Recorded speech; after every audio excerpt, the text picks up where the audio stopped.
My name is Justin Courtney Pierre, and you are watching Bridge the Atlantic. Basically, like, you've already touched a little bit on this, but I'll take a little bit further. And, you guys have stayed together for so long, and it's just, it's very rare for bands to have such longevity, but you've already talked a little bit about, I don't know if you'd call it alcoholism on your end, but, you guys have had a lot of obstacles to overcome between alcoholism, addiction, even the departure of your drummer.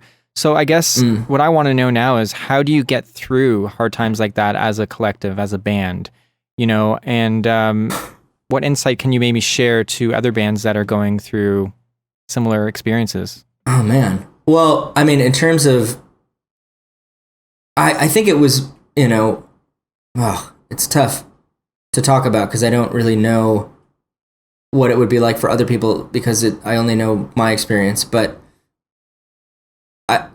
I can say, as a person who, used to drink a lot and had no control over it, seemingly, that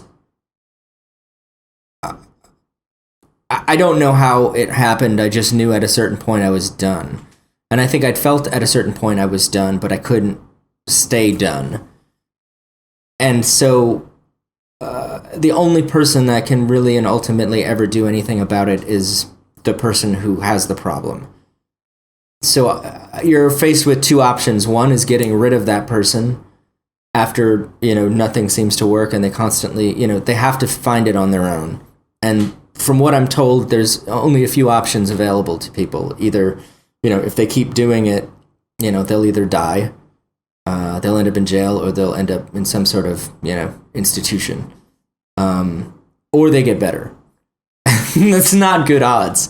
But it sucks because it's like, for the people who care about them, there's nothing they can do.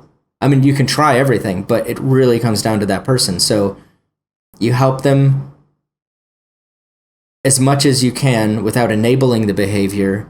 And at a certain point, you have to just let go and hope for the best. And that's not, I don't think anybody wants to hear that.